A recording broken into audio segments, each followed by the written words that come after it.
right, good day, family. Good evening. Whenever it is that you're watching this, welcome to another broadcast.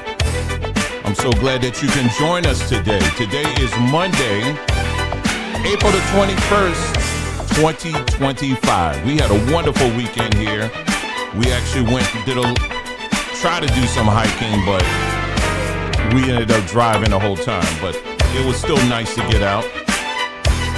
All right, we're going to have another one of those interesting conversations tonight. So I hope you guys, you got your big boy, you got your big girl pants on, because we're going to get in it tonight, okay? All right, we're going to give people about another minute and change, and then we're going to go ahead and get started.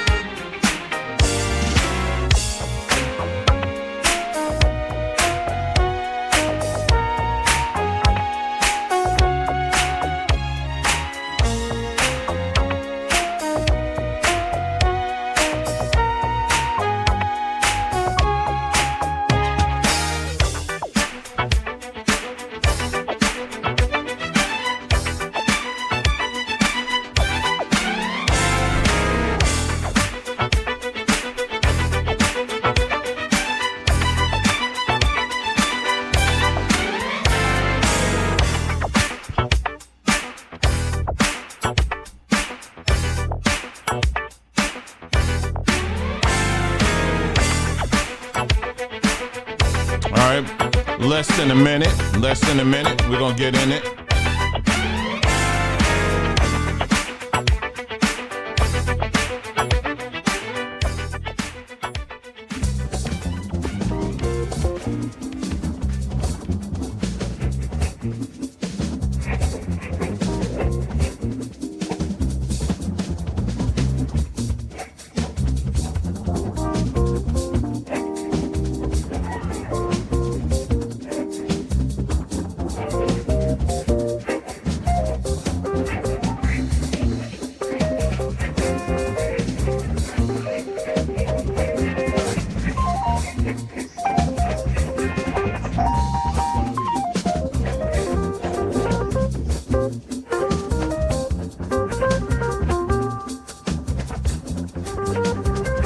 All right, another 30 seconds. All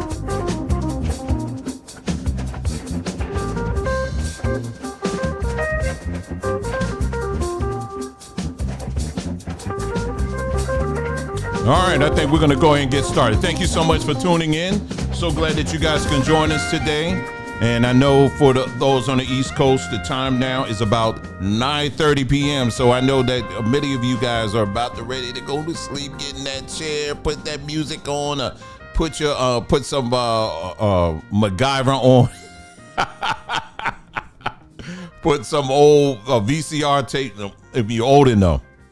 Sometimes I think I try to age y'all a little bit too much, but yeah, you know what to put on. You know, when I was growing up, you know, I could tell when it was time. It was getting that close to that time when you hear MASH. How many of y'all remember that show MASH when that would come on? Do do do do do do do do. You know, I never watched that show. It wasn't my thing. You know, and it was late too, so it couldn't have been my thing because I was supposed to have my behind in bed. But you know, when certain shows would come on, you know, it was time to go to bed. And then when you get older, you know, they have this, what's it called? What is that thing called? It's free. You can stream any of these television networks and it's free. And, you know, I've seen, like, I would watch like the Twilight Zone on there sometime for me. They will have some other old shows sometime that I'll watch every now and then when I get into that mood or whatever, because, you know, I just, I just want to watch. I like shows that it's a beginning and there's a middle and there's an end. The shows where it's the shows they got today. I mean, it's a whole, you got to sit and watch the whole series. You got to watch the whole season because everything is connected. You know how like the Cosby Show. All right, I'll give you that for example. Like the Cosby Show, for example. Well, I ain't talking about the original one, because there was another one before the one in the 80s. There was another one even before that. He was a school teacher based in L.A. And but anyway, but even with that one, you remember shows back then, it was just each episode was its own unique episode. That's it. You didn't have to buy in for hours and hours to find out what happens at the end. You didn't have to someone say 8-track over here. Okay, y'all got the 8-track going on. Okay. But yeah, you didn't have to buy in. Every episode was like its unique episode. There was nothing at all really connecting them, but now, oh my goodness, it's like I'm sitting, you gotta like, okay. And they'll leave you right at that cliff, and then you got to buy in and watch the whole thing. Well, I couldn't even imagine growing up, and my favorite shows were like that. I would just be on the edge, man. And there were probably a few shows that may have been like that, but most shows it was like, like Little House on the Prairie, for example. I don't know if anybody used to watch that. It was, it would just be, tonight's episode is this, and then you find out everything in that episode, and that's it. It's nothing else. And then there's no like, okay, I gotta wait till next week. Sometimes they would do that. Now when you're going back to those old radio, I wasn't around during those days, of course, but during those radio dramas, I used to love actually listening to those on when I had satellite radio. And I would listen to those because they would have a channel that was dedicated to that. You can listen to them now. I would encourage you, if you've ever wanted to listen to like a great story, look up these radio dramas, those old radio dramas. They're all here on YouTube. Definitely check those out. Now, you want to get hooked on something, those are really, really good. And, I kind of wish they would do that kind of stuff again, but I really, really enjoyed that. But those radio shows, they'll say, tune in next time as we, and it had the organ going and all of that. But yeah, I remember listening to those things. I was like, man, that was really, you talking about staying engaged. But those stories, again, it was like next week, but now it's, you got to watch 7, 8, 9 hours. And then you're like, okay, I did it, but anyway, I didn't get too sidetracked off of that, but how you doing? I hope you're doing great. Well, this weekend, my wife and I said, let's get out. We're literally living in a vacation state. I mean, we don't even have to drive far to go see anything interesting. I mean, we drove up in the mountains. And I mean, when I say we drove up in the mountains, I mean, we drove like, we are on the side of a mountain. I'm not exaggerating. And it wasn't a paved road. And literally the road was so narrow. It was like, if you made a mistake, you done. I mean, that's how far out we were, but it didn't really seem that far out because I mean, it was, how long did it take us to get out of there? Maybe about an hour, if that. And, but yeah, beautiful. Oh my gosh. Beautiful landscape out here. Beautiful landscape. And, I was wanting to take her to go see like the water, cause they have it's a creek out there, but we haven't had significant rain in a while. So unfortunately I get to the creek and ain't no water in it. And I was like, oh, okay, well, at least we can take some pictures and just sit up there. And you just sit in that quiet, man. It's something about the quiet in nature, man. It's just, you don't hear anything. It was just so nice and so peaceful. And of course, we're like, okay, I'm driving back. And then you got all the Billy Bobs out there with their big truck. They got to prove to you, hey, I can go faster than you. I got 4-wheel, and it's like, okay. I just pulled over. I was like, I'm not trying to compete with your 18-wheeler or 4-wheeler or whatever, and we on the side of a cliff. I mean, you go, have at it. You know what I'm saying?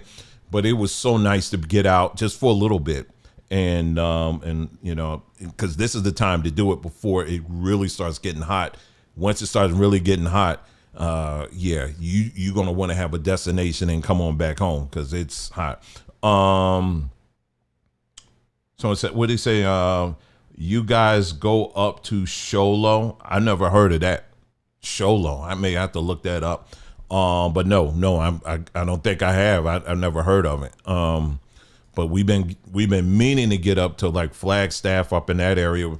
The furthest we've gone is like Sedona, and then maybe a little bit further. We were like almost in Sedona, because Sedona is right at that cusp where if you you pretty much, I mean, not Sedona, sorry. Sedona, you could do that, like that's a day trip. Flagstaff can be a day trip, but it's stretching it a little bit too much. And I probably would get a hotel. It's not that far. I could do it if I had to do it, but I would need to leave like really early, get up there like, let's see, it's about 3 hours from here. So 3 hours from here. Yeah, I would leave at 6, get there at 9, enjoy the day, and then leave like around 4, get back at 7 or something like that. I could do that, but little miss in there, she's got to have her beauty sleep until, whatever. So we end up leaving late, so one day I'll get up there, but it's beautiful. This is a beautiful state, and I'm so glad we're here. But most importantly, I'm glad that you're here. Well, today in this broadcast, we're going to get into, I'm going to talk about a few things here. We're going to get into talking about, reminding you again about the classes that we have, the Saba Tree or Saba University classes. You're not going to want to miss that. Okay, I'm getting into that in a moment. We're also going to get into, you guys, if you've ever heard of Tybee Island, I'm sure many of you, especially my people down in the South, you definitely heard of it. Well, they had an event this week that was really interesting, to say the least. And I was a little surprised they did it, but they did it. But we'll talk about that briefly. But the bulk of what we're going to get into is, I'm also going to touch on that ended up doing a little mini report. I posted that on the community page. Download it. It's free. It's only like a few pages long, but it's good to have something just for reference. I wanted y'all to have that, and we'll be doing a lot more of that. I already did one on South Africa. I don't know if you downloaded that one.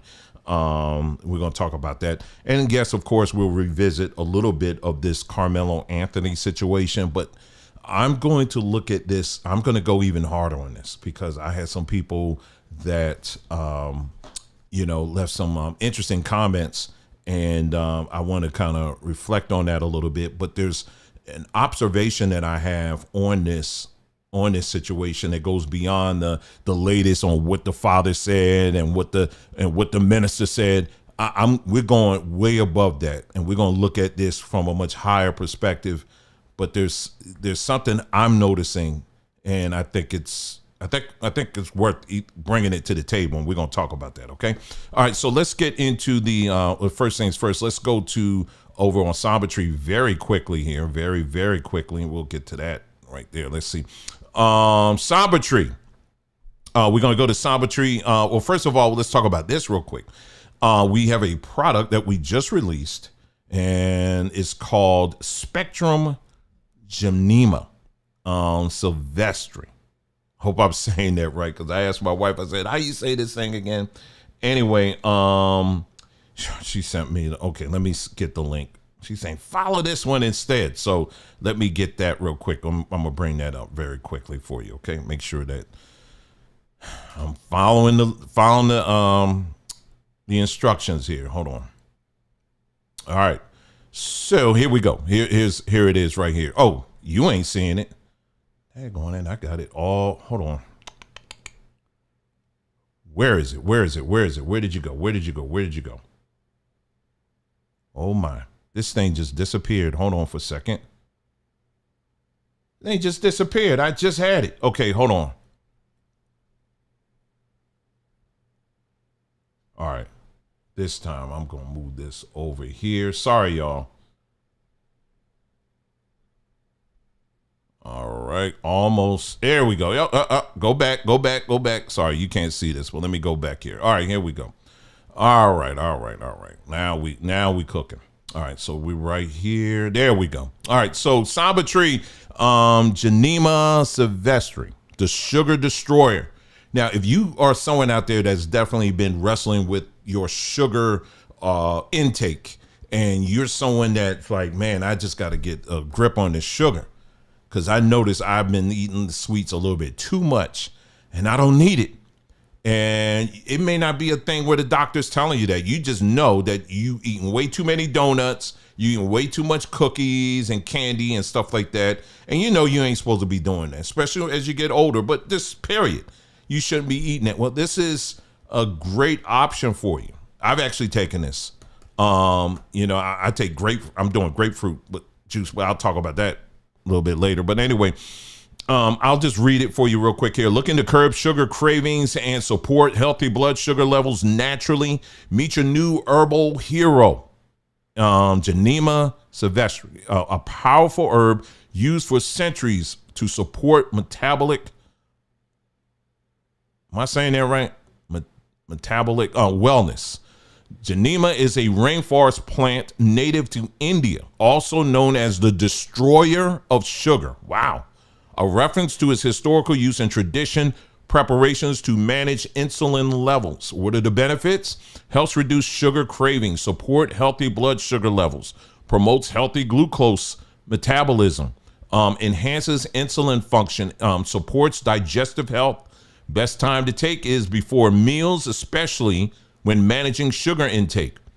And then here's the instructions here on when you're supposed to take it right there. That's the beautiful plant right there.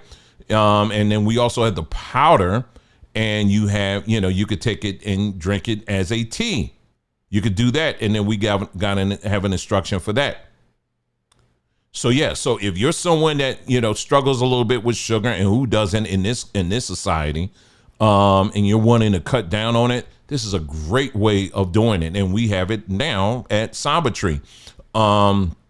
What I do, another thing that, like for me, like I said, I've taken this in the past, but, grapefruit seeds, they actually have something in it that helps to curb those cravings as well. And I'm going to tell you right now, if it's anything like that, bro, I don't know what you're waiting on. You need to get on this, because I can only describe it as magic. And I'm not trying to hype it up. I'm just telling you, that's the only way I can describe it, because I'm telling you, every other day, I was finding myself, I gotta get something. Just a cookie, just something. I gotta get every day. Every other day, for real. I'm sorry, I have to admit it. It was strong. It was strong, and then I just kept like whatever. My things were like little cookies, little piece of pie, little cake. That was my thing. And I used to like Ben and Jerry's. I used to do that. And just had a craving for that, like ice cream that's got a lot of chunky stuff in it, and it's sweet and got little bits of cookie and brownie and caramel and all that stuff in it. Oh man, that was my thing. I'm gonna tell you right now, I haven't really had a desire for that in a good while now. Seriously.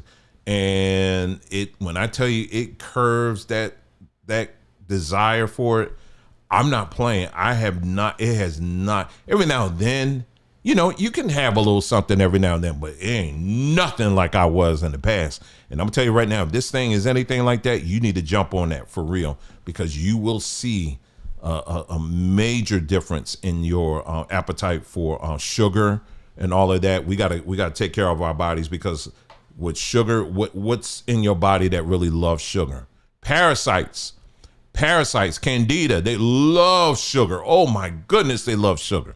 That's really what be telling you to get it. It's those parasites. Hey, go and get that cookie. Don't you know we waiting for that cookie? Get that pie. We want some pie today. Yeah, go on and get it. And those parasites be talking. And so, yeah, you need to make sure if you got an issue with that, and I think a lot of us have wrestled with that, go on and check that out. That's over on sambatree.com. Okay, let's move on. The other thing I wanted to mention too is, I'll just bring the webpage up for this one here, is right over here. Let's go to that. Is this it? Yeah, this is it. Samba University, real quick, I won't spend too much time on this. Samba University, our AI Artwork 101 class, will begin on May the 4th. May the 4th, that's on a Sunday. May the 4th. And I'm very excited about this one. Now, let me clear something up real quick, because I did mention to some of y'all that there will be a free book involved. It will not be there may be a book involved in this, a free one in there. I may do like 1 or 2 pages of notes. I may do that. But what I'm actually working on is a book. I'm working on a full book right now. And that one I'm gonna have to charge for that one.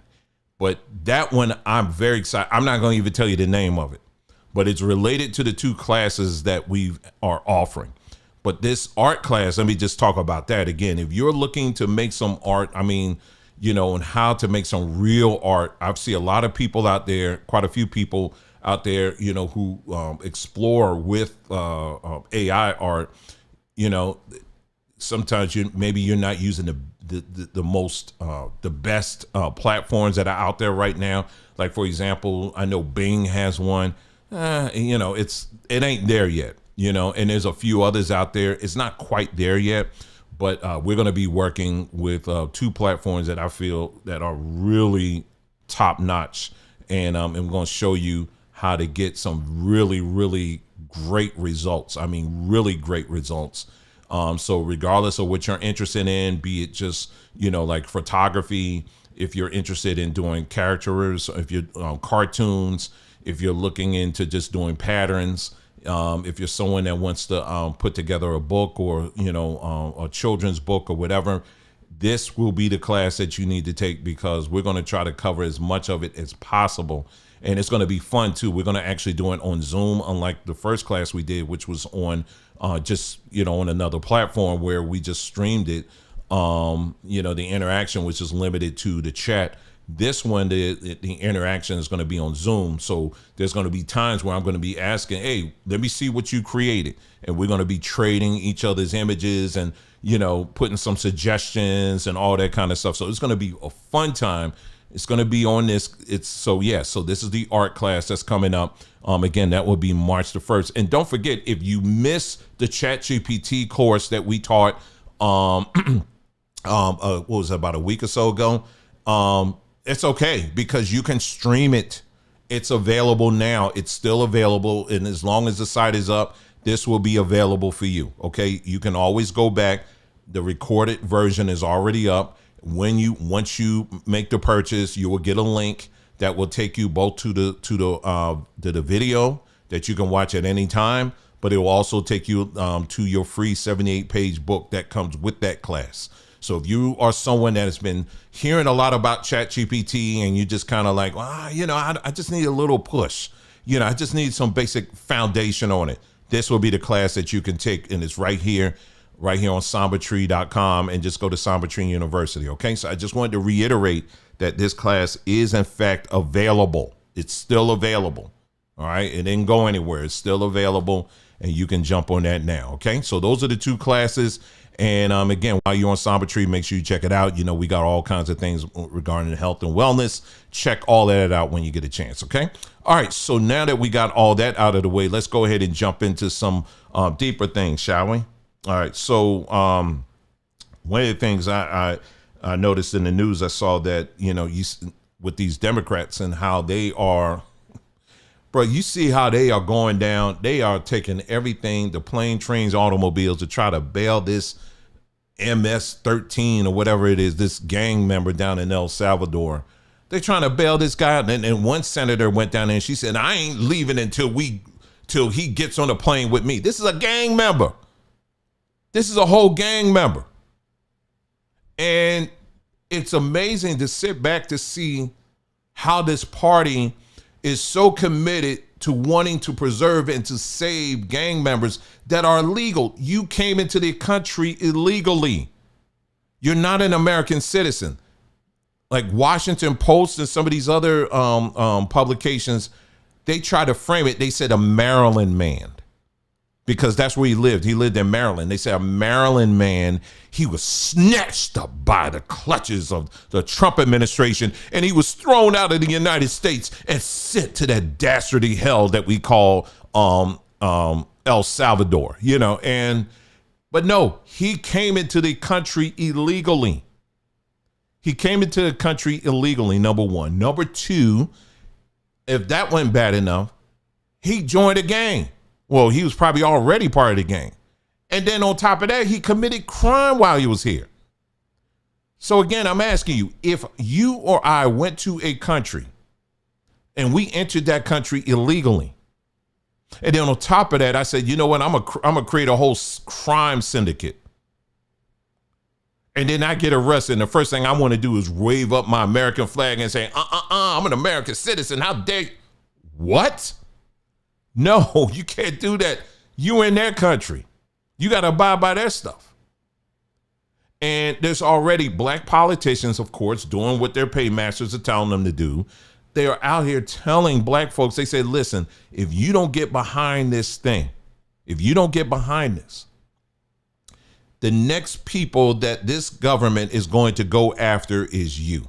They're going to start deporting you. And you want to talk about some fear mongering going on. Let me ask you something. Let's just slow down with the BS. Where are they going to deport you to? If you are an American citizen, if you as a black American, if you are an American citizen, where are they going to deport you? Where are they going to deport you? What are you talking about? But people who are bought into fear tactics and all of that stuff, they don't think that all the way through. Yeah, they're going to deport me. Yeah, we got to stand behind these gang members. Here we go again. They got to lower you down. Now you got to support gang members. They trying to get black folks to support gang members. And he ain't even black. He from El Salvador. As if that would have made a difference. But you understand what I'm saying. Why we got to put our stuff out there to try to say, no, go back. Sorry, but not sorry. No, you going back and that's it. But I'm telling you, these politicians, they are showing themselves up, man. And I'm going to tell you how another way they're showing themselves. Remember that young black kid, 13 years old, survivor of brain cancer. I mean, this young man had about 12, 13 operations on his head, trying to get rid of the cancer that was in his brain. So Trump had him come to that thing that he had, with the, Democrats and Republicans, and they all together, right? State of the Union. It wasn't really a State of the Union, but kind of, sort of it was. And so, presidents, they always bring in their special guests and all of that, right? And so they talked about him. And, they say he's a brave warrior, all the stuff they say. And all the Republicans stood up. But the Democrats, all of them sat down. They couldn't even stand up for this guy. Now, regardless of where you are, Democrat, Republican, it don't even matter. I don't care. Like I said, I don't even play in that space. But this is a young black boy that surviving cancer. And all those black politicians couldn't stand up for that. But yet they want to push you to defend a gang member from El Salvador. And they're sending people down to El Salvador to help save this guy, but they couldn't get off of their lazy behind to stand up for this young black child who dealt with cancer. That says pretty much everything you need to know. Now, does that mean that you need to be a Republican all the way? No, I'm not saying that at all. But what I am saying is one side is making it very clear who they ain't for, and it ain't you. But some people, they just continue to look over that, just like they look over with Biden. My best friend is a Klan member. And then years later, what happened? Black folks said, we got to vote him in. He's got to be in office. This is our representative. We going to call him Uncle Joe. I'm not kidding you. Y'all remember this, unless some people just got amnesia now. Yeah, but black folks are calling Biden, with the crime bill Biden, they were calling him, referring to him as Uncle Joe. Uncle Joe, where he proudly stood side by side with a Klan member. But he's Uncle Joe. Yeah, figure it out. Anyway, let's move on here. Let's get to the post that I did. Let's look at the community page really quick here. And let's see. Community page. Let's get that up. Going on YouTube, and we're going to my channel, and now we're going to post. All right, let's get there. Okay, here we go. All right, so a couple things I posted on here. So yesterday, I guess was Easter. Yesterday, I'll tell you, I was so out of it. I'm so out of it. I think yesterday was Easter, and people, do what they do every Easter. They go out. I didn't realize, like I told you, I was so out of it. Saturday, my wife and I, we went to Costco, and it dawned on me very quickly. I said, now I know why all these people out here, because everybody get their hams and everything else for Easter. Well, I ain't shading them. I ain't shading none of these people. I'm not. To see families getting together, enjoying themselves or whatever. Hey, you do you.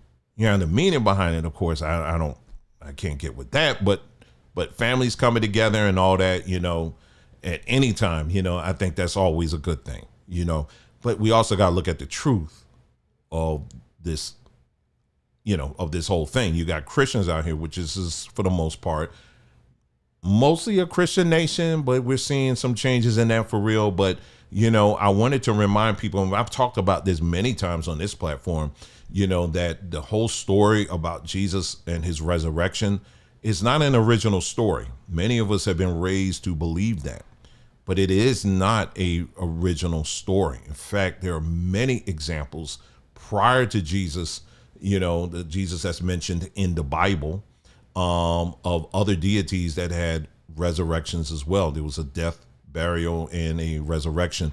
And don't think it's just mere coincidence that Easter just happens to be spring. It's Easter always has a spring theme to it, if you didn't notice that.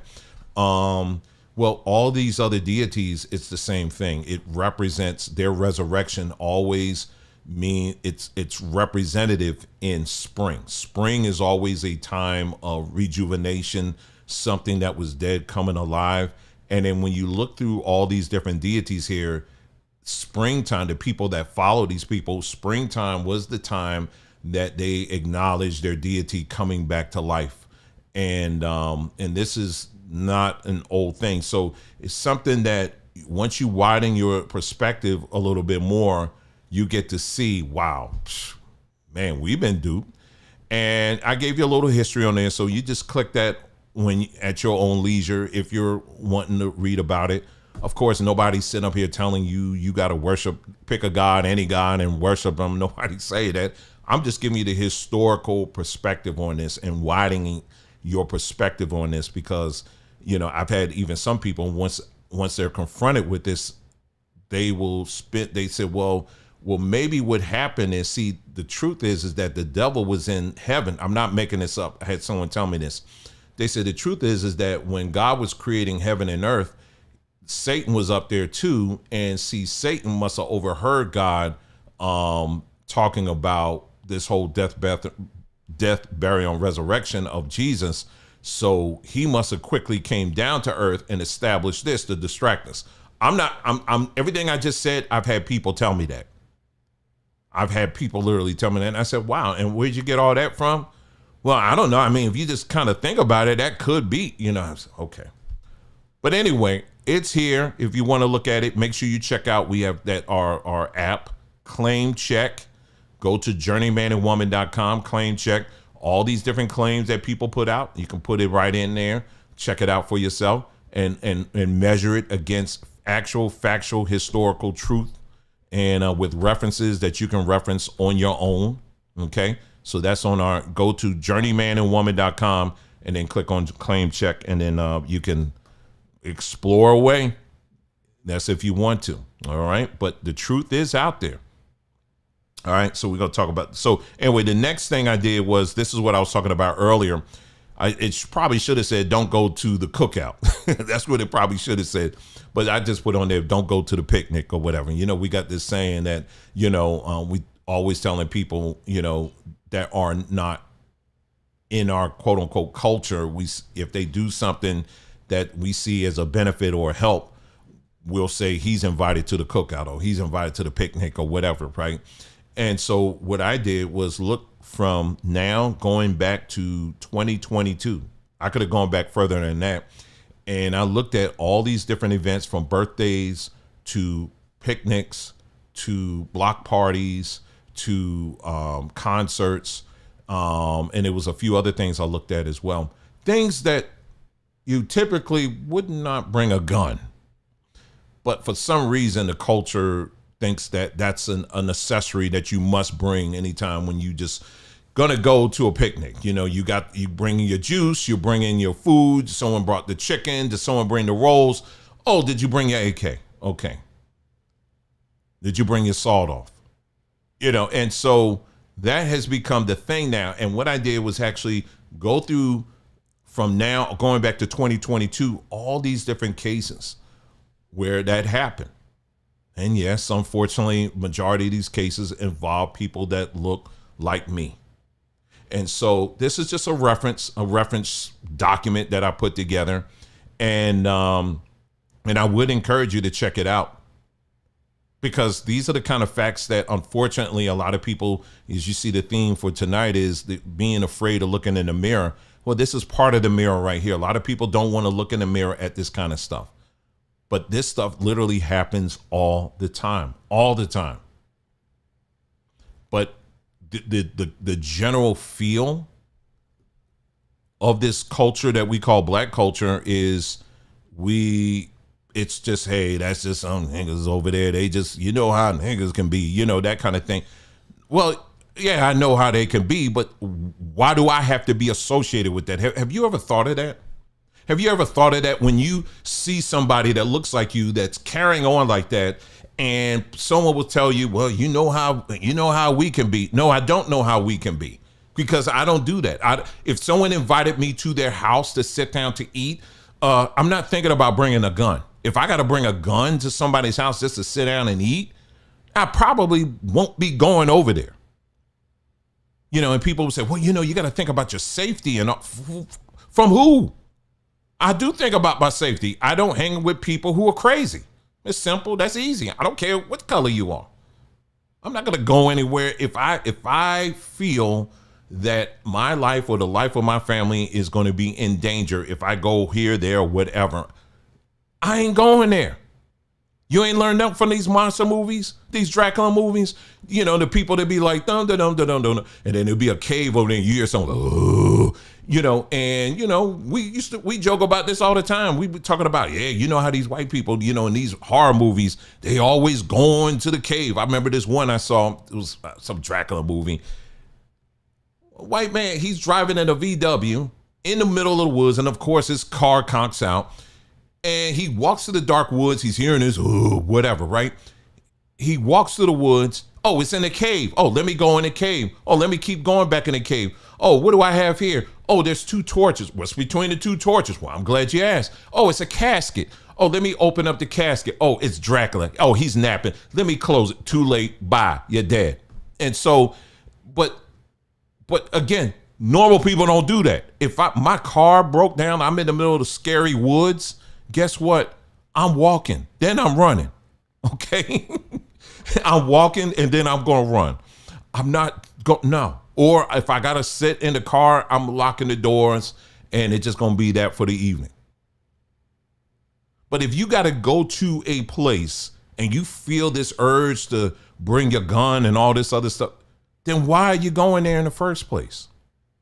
But the culture says, well, yeah, that's, you know, this is what we do. No, we don't do anything. You do that.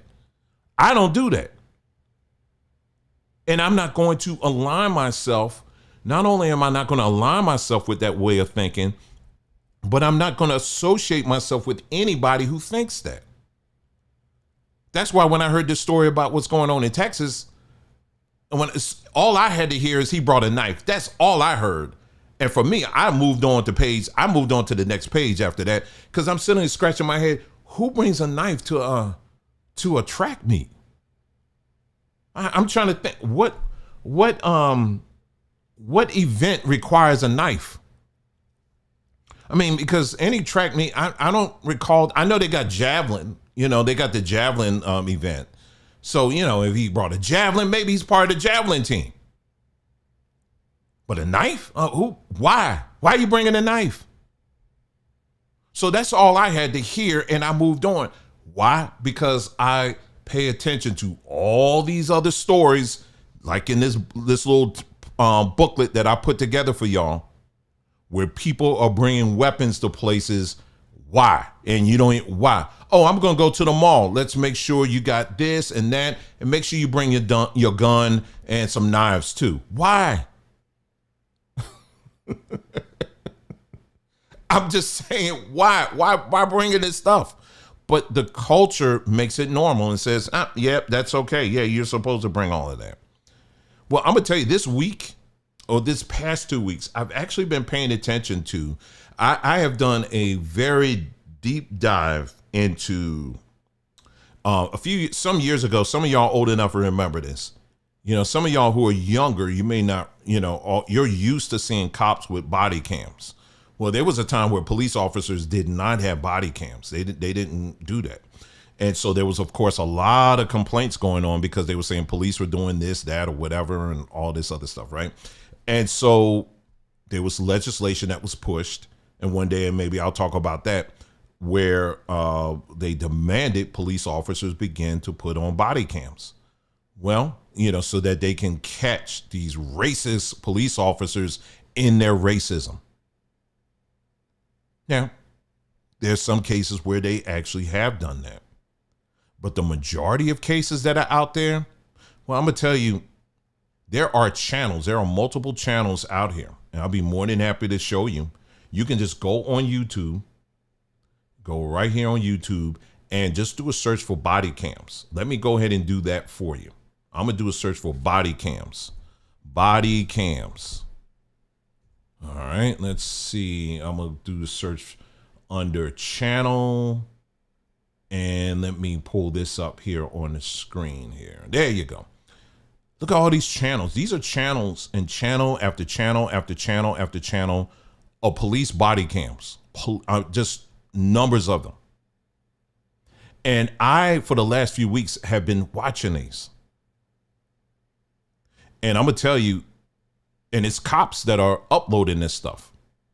And I'm going to tell you, if you watch this, it would change your life. It would change your perspective on a lot of things. Because you're going to see a lot of people who look like us that are getting stopped just for the simplest of things. They always find a way to elevate it to something else completely. And then you start seeing this, and the more and more you're watching this, and it's like, man, is this what they got to deal with all the time? And I've seen grown people my age, screaming for their mama, talking about, mama, somebody call my mama.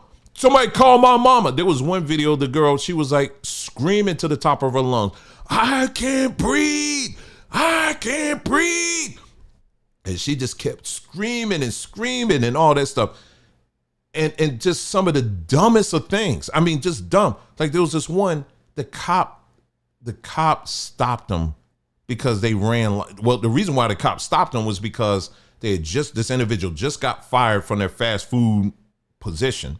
And so they couldn't just walk out. They had to tear up the restaurant, and then they took off, right? So they took off, of course, the establishment. They called the police. And the police was looking for them. Well, they found them. But they kept driving. They went through 4 red lights. So with all of that, right, the police pulled them over, and still the police officer said, hey, listen, driver's license, registration. He said, I'm going to tell you in a moment why I'm pulling you over. He said, you know what? You passed through 4 lights back there. I'm not going to even give you a ticket. So they weren't even going to get a ticket. But why are you stopping me? See, I don't understand. You got all these people out here. See, that's the problem with y'all. And the cop is trying to calm them down, and they just keep elevating. And next thing you know, they got to get handcuffed. But I'm telling you, this stuff happens all the time. It happens all the time. What someone said there, they said, I don't agree.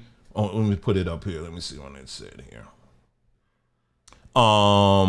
It said, I don't agree with or do ignorance, but I'm always protected. Move around how you feel comfortable. Yeah, I mean, if you want to carry, I'm not telling you don't pack. If you want to pack, that's up to you. If you want to pack, if that's what you're saying, I hope I'm understanding what you're saying. That's you. But what I'm saying is we can eliminate, you don't even have to pack everywhere you got to go if you're being mindful enough and going to places that you know that the danger is going to be low. Do you understand what I'm saying? Like there are certain places I'm just not going to go because I know what goes on there.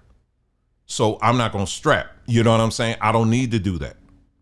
And I find that most cases in my life, I don't need to do it. Now, you're going to have that one case where you way out in the suburbs somewhere and someone, goes buck wild and go crazy and you're going to wish you had something. But more often than not, I'm not going to put myself or my family in a place where I know that there's a lot of craziness going on. I'm not doing that. I'm not going to send my family, oh yeah, once you go down to West Philly to this street over here and it's all right as long as you go in the daytime. No, they ain't going there. We all go together if we going down to West Philly. You understand what I'm saying? Or North Philly. You know what I'm saying? Or Germantown Avenue or something like that. We gon', so, but you do you. But I'm just talking practical common sense. Most people, you don't need to do that if you're being mindful of who you're hanging with and the places that you're going. That's the point I'm trying to make here. So yeah, getting back to these body cams here, I'm sitting back and watching this. I mean, I could tell you go through story after story after story, man. It's unfortunate. It's really unfortunate. And this is something that I'm telling you right now, most people will not watch. They will not watch it. They will not watch those videos. They won't. I've been watching them for the past few weeks, like just intentionally watching them. Has it been comfortable? No, but I've been watching them and just seeing how time and time again, these individuals want to start arguments. They want to start fist fights with armed cops over some of the most dumbest of things.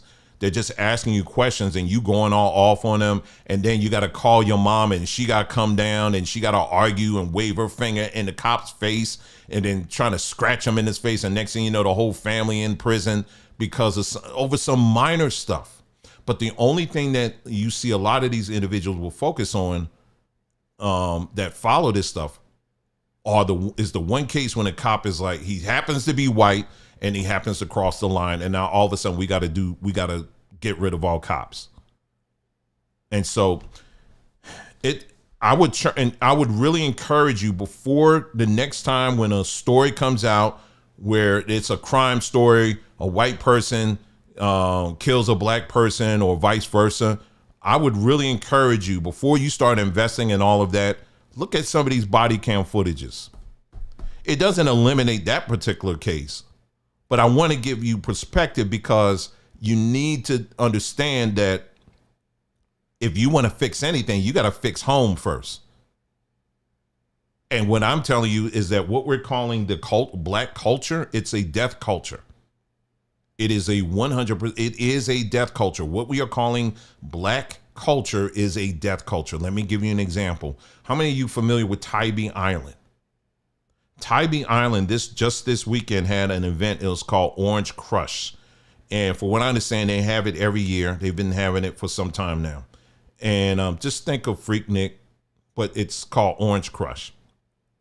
Now, Tybee Island is a place, if you know the history of it, is a place where the Africans that were brought over as slaves, that was one of the things that took place on that island. It was like a quarantine.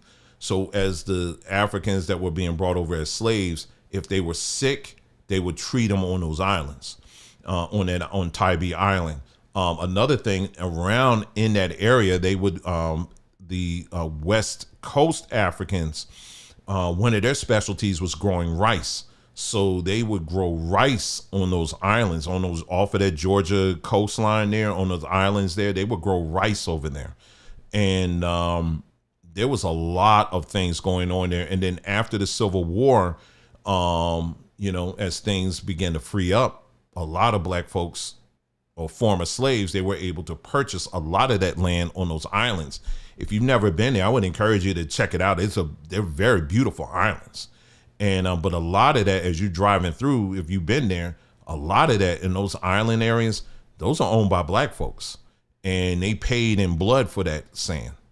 Well, this Orange Crush thing that they had this weekend, you wouldn't have known that by, when you look at what some of the stuff that was going on there.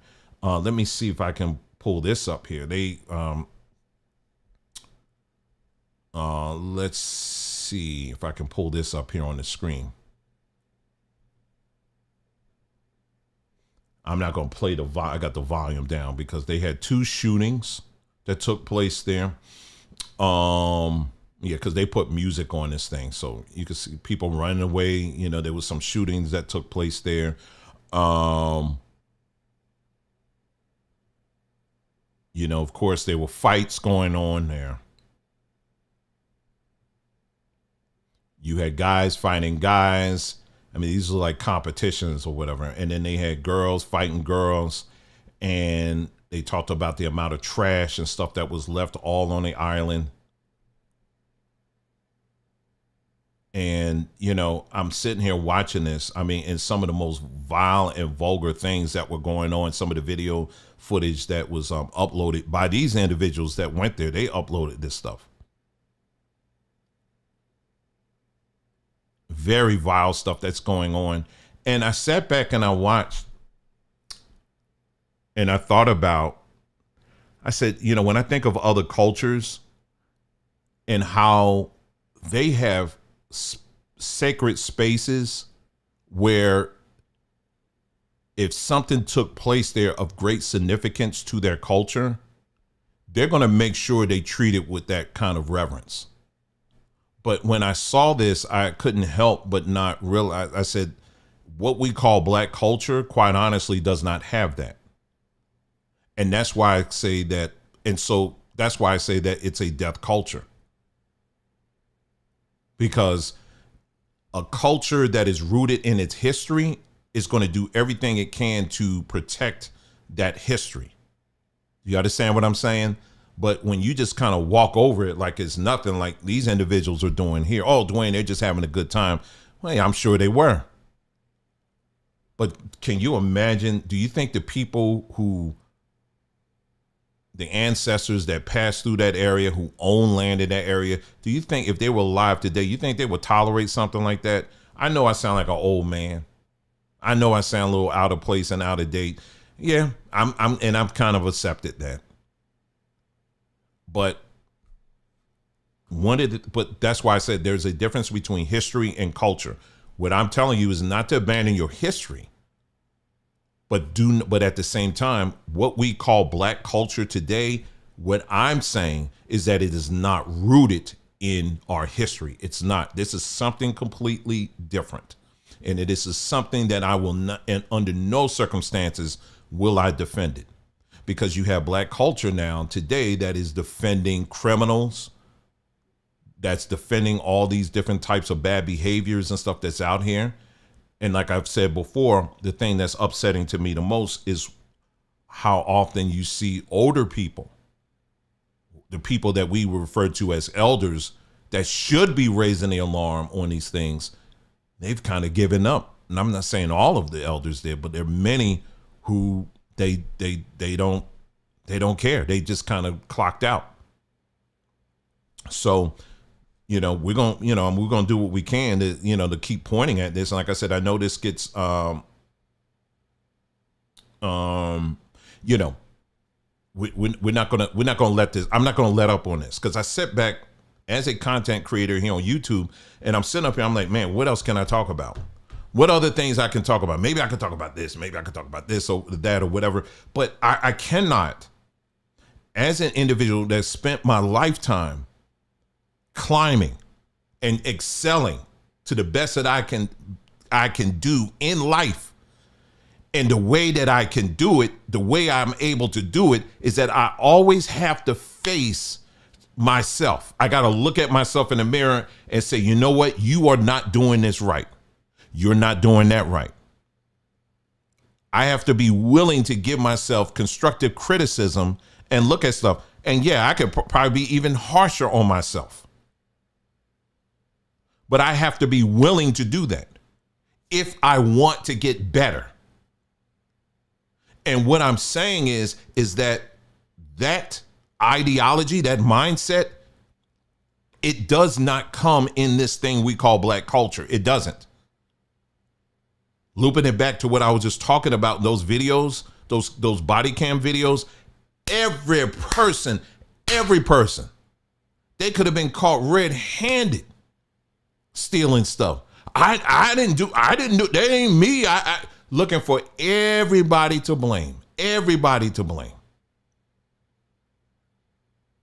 And then if a cop bends their arm a certain way and they like post it on TikTok or Twitter or whatever, and then it happens to be a white cop, then all of a sudden it turns into a whole nother thing. Now you got a whole group of people that's joining into this massive deflection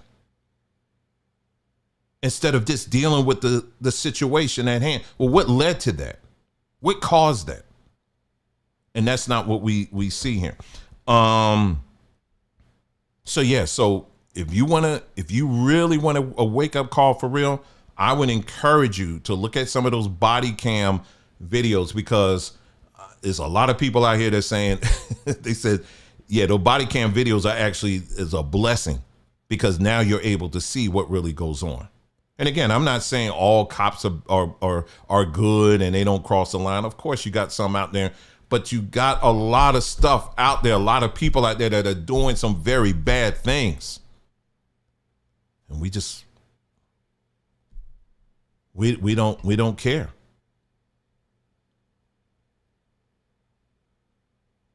And like I said, it's hard.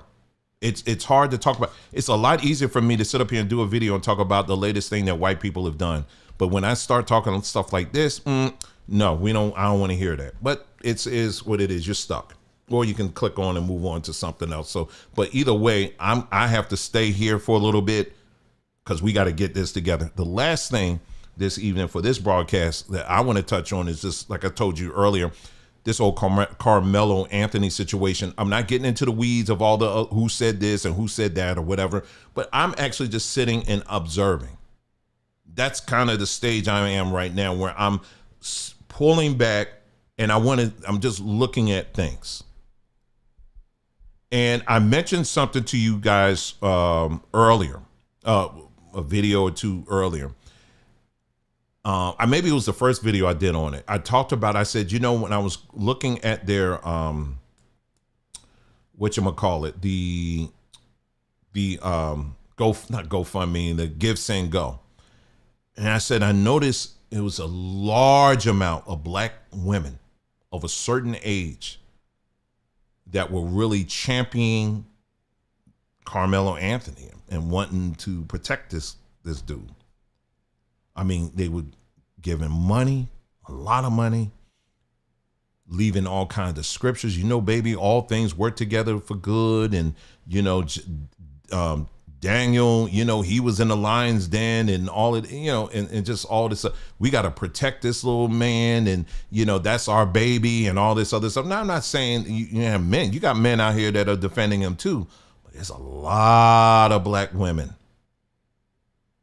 that are out here defending him. Now, what I'm saying, like I always got to give these cautionary whatever, because there's always people that hear what they want to hear. What I'm about to say, this is not applicable to all black women. Okay, I got to keep saying this over and over again, because it isn't. But there is a demographic here that I am addressing. And if you fall in that demographic, then yeah, I'm talking to you. But if you don't fall in it, whatever, and then it doesn't apply to you. It's just as simple as that. We're adults here. But I was sitting here and I said, this is really interesting. I'm sitting back. And you look at these individuals, this particular demographic that we're talking about. And more often than not, this particular demographic, and we've been talking about this demographic even during the elections. And we talked about how this demographic was willing to throw black men under the bus for not voting for an Indian woman. I mean, they were saying all kinds of stuff. I don't have to go through it all, but it's well documented. Many things they were saying, and black men ain't this and that or whatever, right? All kinds of stuff. They had very harsh, derogatory things they had to say about black men if they didn't do X, Y, and Z. And so I'm sitting here and I said, I find this very interesting that on one hand, they have this dim view clearly of black men who don't do that, who don't follow them. But yet, here we got a case of a young black man who, regardless of what you think, he was self-defending himself or whatever. At this point, I don't care. All right? I don't care about it. But what we do know is that he made a very bad decision. We do know that. That was a bad decision. Legally, it was a bad decision. As I said earlier, you don't bring a knife. You don't bring a knife to an event like that. Why? And if you felt that you was under threat by someone at the school, why didn't you talk to somebody? Did your parents know?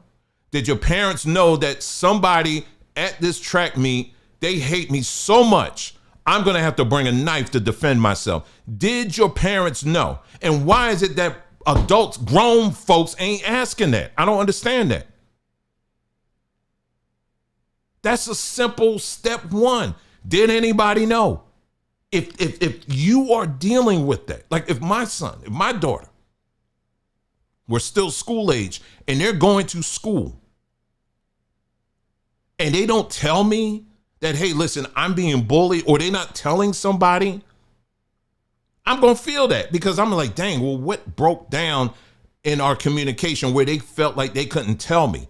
That is relating to something in the house that's not right, where a child cannot go to his parent and say, hey, listen, I'm having some problems at school and I feel threatened.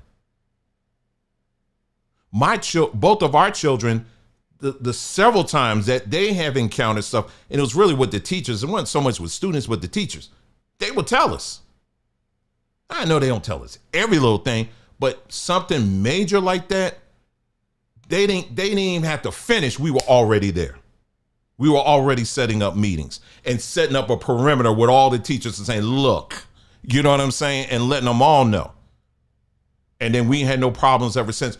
But a responsible adult, that's where you would begin in asking that. What was so broken in that house that this young man, he couldn't go to his parents and say, okay, I'm really feeling threatened at school and, I'm going to have to bring a knife. Why is nobody asking that? But let's fast forward a little bit. But anyway, the state of Texas or whatever, they have laws when it comes to bringing knives and stuff like that, especially at events, especially the length of the knife. I don't know the length of the knife because, to my knowledge, I don't know if they released a full police report. Maybe they did, maybe they didn't. But the last time I checked, they did not release it. So we don't have that information. But bringing a knife, bringing a weapon on school property, we know that's a no-no. You don't do that. So he made a bad decision. Regardless, okay? It was a very bad decision. So now, step back. So let's pull back again. So I'm asking myself, okay, this is an example, a very bad example of a young man, an individual making a very bad decision. So you got this group over here of individuals who regularly will put out some very negative things about black men, period. This demographic that I'm talking about.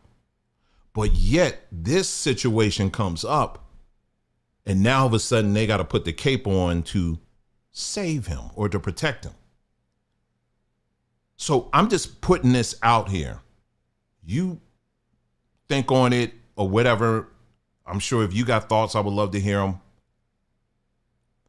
And what I kind of concluded is I started really thinking about this, and I said, because I started relating it to other situations that I've seen in the past as well.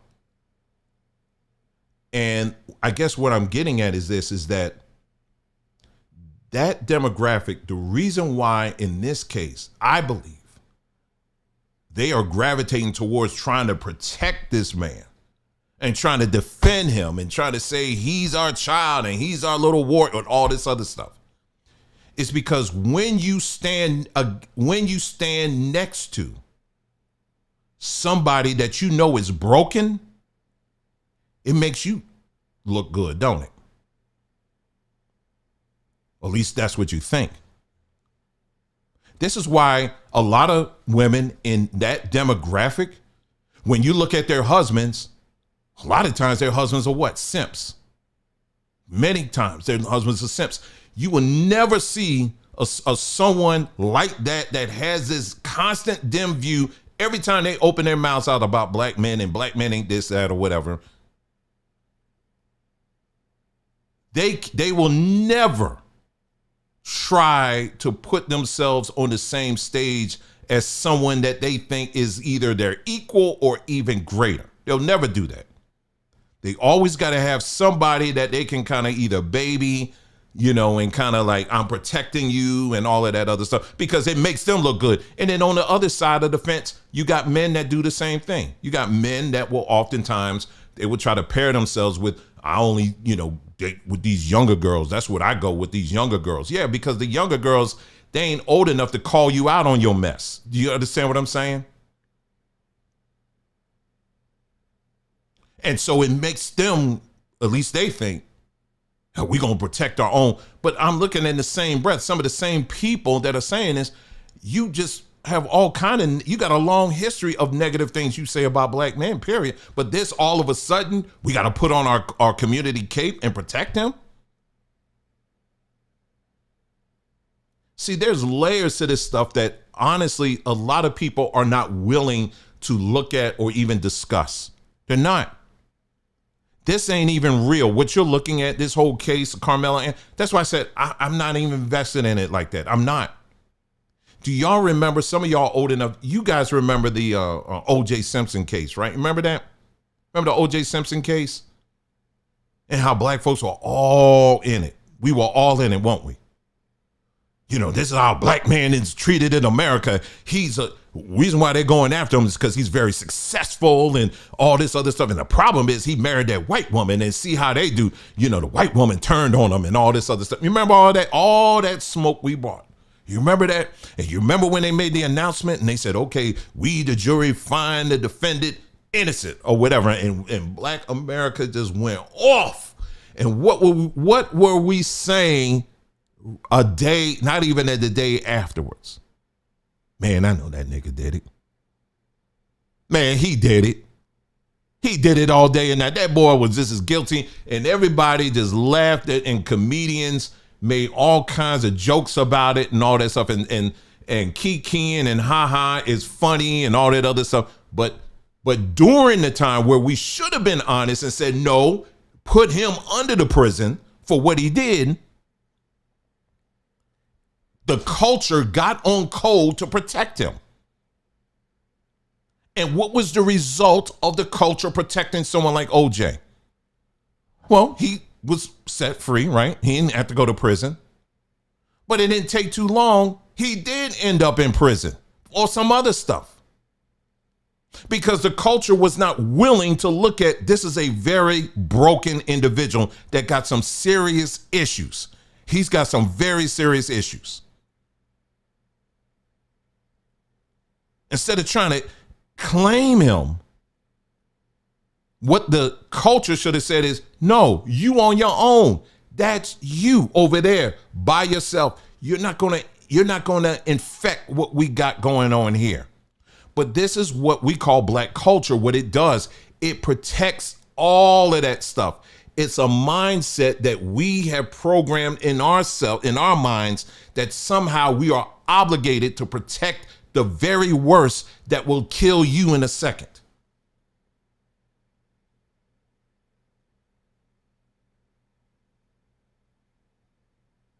In a second. The reason why I call this broadcast, I say part 1, because part 2 is going to be, we're going to go even deeper.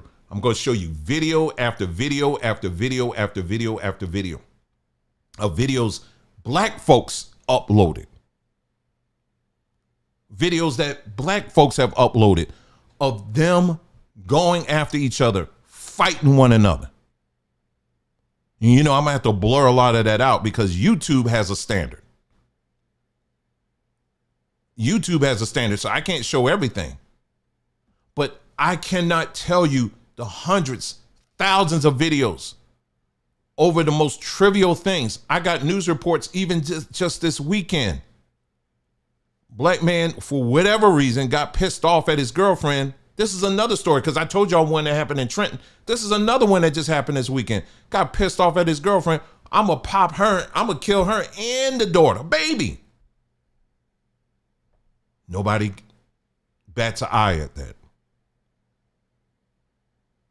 Then there's other stories too that I can get into. And I know this is, like I said again, I know it's some people hear this, oh, you're just beating up on black folks. You can call it whatever you want at this point, because that doesn't deter the facts that are out here. This is true. And what I'm trying to do is get people to get out of this imaginative, number one. Number two, redirect you and get you into a mindset where you stop trying to pull this extra baggage that you call black culture, because it's not worth saving at this point. You can't save this thing. This is not, because it does not reflect you really are. It doesn't. Or if it does, then that is problematic and maybe you need to stay there.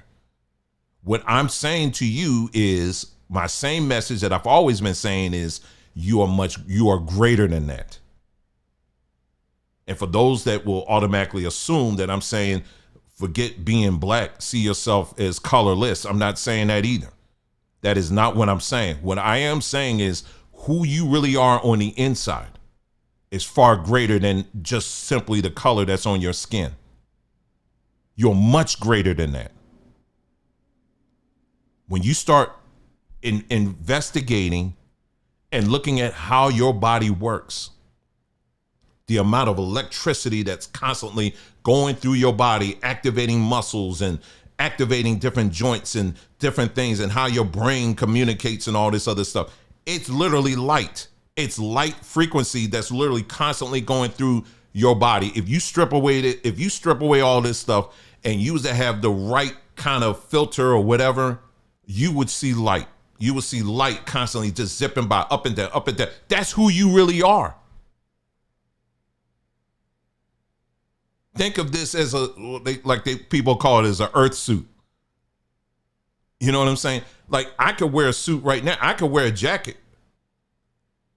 And the jacket can have all kind of holes in it, but that doesn't represent who I am. That's not who I am. And what I'm saying is what we call black culture.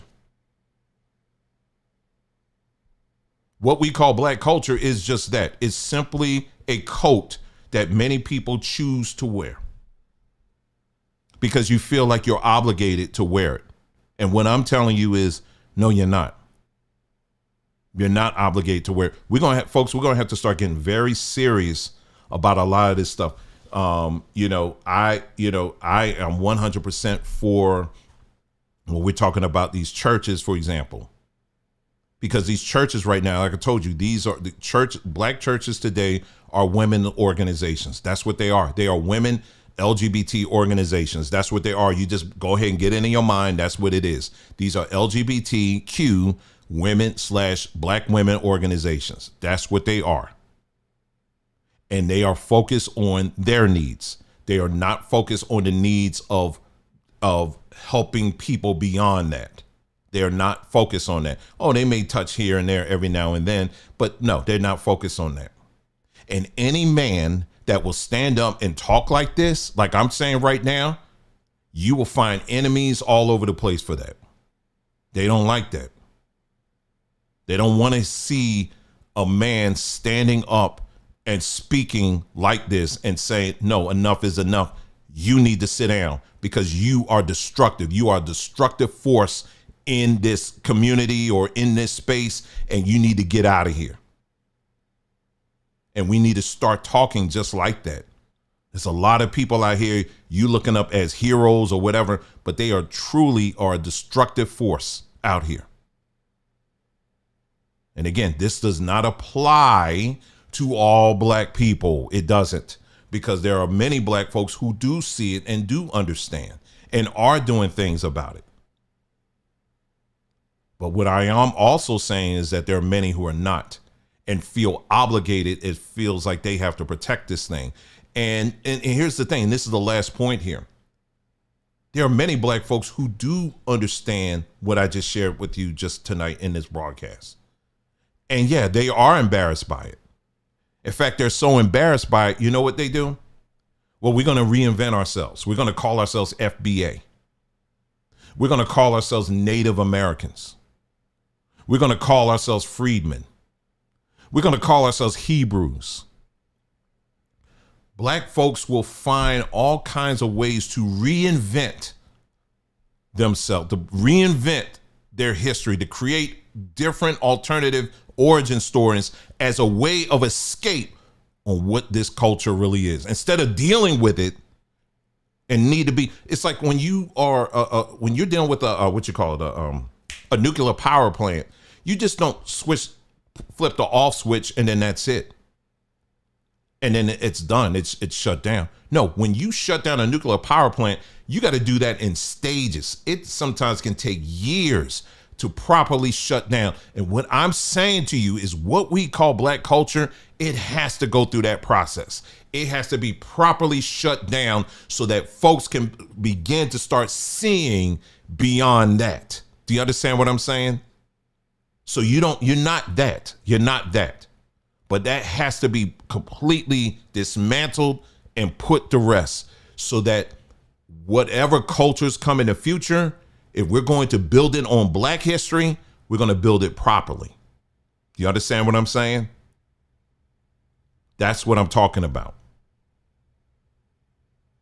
So anyway, I'm going to stop there. Let me get to some of your comments here because I see quite a few comments. I want to make sure that I don't miss anybody. Like I said, again, love to hear from you. Let's just look at some of the comments we received so far. Said not many are willing to participate in self-regulation, unfortunately. And that is very true. Let's go to the next one here. Since black culture is broken and a lot of our people are hesitant, it seems to reconnect with Africa. What do we give the children to look to? It starts with you. It starts with you. It starts with the stories that you have in your own life. That's where it begins. You also, yes, if you are I don't know who this is. I have an idea who this is, but if you're a black individual and you're correct in pointing to Africa, yes, there are many things within Africa that you can pull from as well. There are a lot of lessons that we can learn from that as well. I'm not necessarily for somebody telling people you need to move back to Africa, but there are plenty of great stories and legacies and stuff that you can pull from and you can learn from that. I mean, if you've been following me for any length of time, you know, we've spent a great deal of time talking about everything from food to arts to culture to mathematics. We've gone through all of that. So there's a wealth of information and good things that we can pass on to our children. Things like that, like our brother, that the coach who's building an entire online university, and I'm sure he's going to be pulling from stuff like that. That's a project he's doing where you're focusing on those things. But what I'm saying is this thing we call black culture today, that ignores all that or seeks to destroy those values and things like that. We got to publicly put a separation with that. We can't have anything to do with that. Let's move on to the next one here. Let me see what this person's saying. They said, I think in the case of Carmelo, the women in the demographic are probably single mothers of sons and are projecting their own situation onto this one. Just a theory. You're right. I think that's part of it too. And I would say you're right in many of those cases, because there were comments I saw where people saying, I got a 17-year-old, I got a 14-year-old, and that kind of thing. And you know, I know what you're saying and all this stuff. So I've seen that too. And even that, and that's a great point, even that projection is a wrong thing. That can be very dangerous when you're projecting stuff on different situations. You know what I'm saying? That's true. Let's move on to the next one here. And it says it's illegal in Texas and in most states, and he will have to account for that part. Exactly. That's what I'm saying.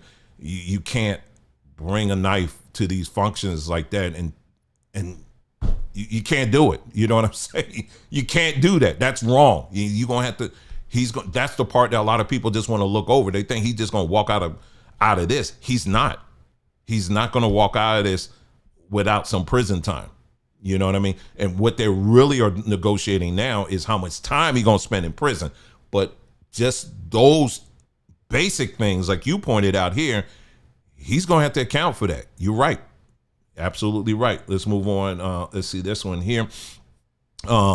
It's many layers to this. Black culture is broken, but the various systems, justice, religion, education, isn't perfect, broken, and or corrupt. Where to start unpacking all of this is with self. Exactly right. It starts with us. It starts with us as individuals. That's where it begins. You got to begin to get with people. Remember, it was something I said was a few days ago. I said we have to live in a mindset where we're attracted to people based on frequency and not on skin color. You know what I'm saying? If someone matches your frequency, and you know that it goes beyond just mere words. When someone truly matches your frequency, get with those people, but don't just scan the landscape and you just see a bunch of black folks and think that, okay, these are my partners for life, because it doesn't work that way. You know, so yeah, you're right. Let's go to the next one here. I think we need to turn back to history and our scholars whose works and books have been buried. It's obvious we lost our way and lack real leadership. You're right. Absolutely right. Absolutely right. The problem is getting people to read, though. A lot of people these days, they don't want to read, and they want things shorter and shorter and shorter. You know, I've noticed, especially with this whole AI thing, like I said, literally, you can find out pretty much anything you want for the most part, anything. And you know, people still will find a way not to even use it. I'm like, it's right there, and it will give you links to the sources. A lot of people don't want to read it. It's too much reading. Team True said the focus needs to be on establishing strong family units. This will be the building blocks to building black culture better. Yes, I agree with that. I agree with that. It starts in the home. That's where it begins. And but all this projecting on, you know, criminals and thieves and all these other people, that ain't helping it. Like I said, Carmelo, he's on his own on this one. As far as you made a bad choice, and unfortunately, he's going to have to pay for that. And like I said again, don't allow yourself to get caught up in all the other noise that's out here surrounding this. You know, you got people on both sides saying a bunch of garbage and stuff and saying things that are whatever, and that's all to get you emotionally involved in this. And what I'm saying to you is, listen, there are enough things out here that we should be focusing on. That story there, I think the plot has already been written, and it's really not worth your emotional investment. This isn't a make it or break it for all black people. It isn't. He's on his own. His family gonna have to deal with that. And the family of the boy who lost his life, you know, they're dealing with it now. And I just say leave it at that. You know what I mean? But other than that, there's plenty of other things we need to be focusing on. And that's what we're trying to talk about here on this platform. I know it's not popular, but we're going to have to do it. And like I said, the next part of this video or this discussion, I'm just going to be showing you back to back to back how much so-called black folks really hate each other.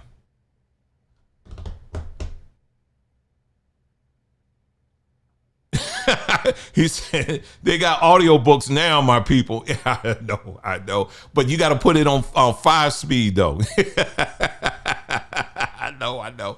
But yeah. The next part we're going to be looking at, because you need to visualize and see this. And I think when you see it all together, it will really bring a lot of things home when you see just how much the hatred is. Think about it. I was telling Nicole, I said, you know, a lot of these people, when they go to work, they just go to work. You know, you go to work, you working for Mr. Charlie, you just go to work. But then it's like, okay, weekend, we're going to have a block party. You bringing guns. Why are you bringing guns to people that you're supposed to be comfortable with? You know what I'm saying? Why?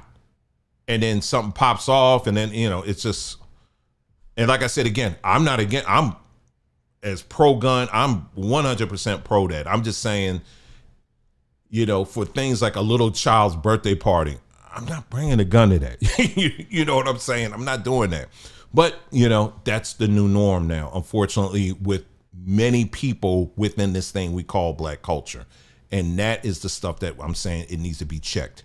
We got to get out of the mindset of repairing this thing called black culture, and we need to begin to start developing our own culture, starting in our own home. That's the main point I'm trying to make. And that's it. That's all I have for you guys. Thank you so much for tuning into this broadcast. You guys take care. We will be talking again soon. And that's it. Thank you so much. I'll just be here for about another minute, and then I'll be signing off.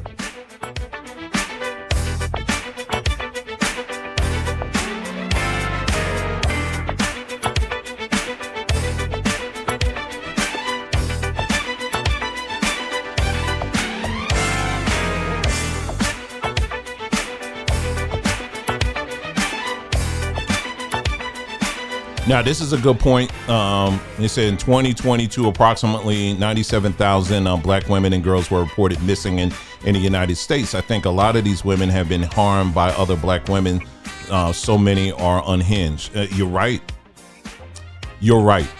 And a lot of those stories, unfortunately, when they do make it into the mainstream, when people hear about missing black women or whatever, what's not discussed is that in majority of those cases, they are escaping something in their own home. It's not, we gravitate to the stories where it could be a white man with dark sunglasses that's abducting them. But in most of these cases, they're trying to escape something that's going on in the home. And that's the stuff that needs to be focused on. And unfortunately, this culture does not want to talk about that. You understand what I'm saying? They don't want to talk about, okay, these homes, it's some crazy stuff going on. It's so crazy that you got young women and young men that are running away from it. I remember that happened a few years ago. Y'all remember the story that happened in DC, Washington, DC, the police department, they began to upload all of these stories of black women who were missing. And so black folks automatically start assuming that, okay, it must be a bunch of evil white people kidnapping these people. But in reality, that wasn't the case at all. The black female police chief, she said, no, that's not what's happening at all. Many of these cases, she said, they're running away from home, which means that there's something going on in the home life. You know what I'm saying? And so once she said that, then of course the attention switched to something completely different, because people weren't really interested in it anymore. But we're interested in that here, and we want to fix it. And I know many of you do too. So again, thank you so much for tuning in. Take care, and we'll be talking again soon.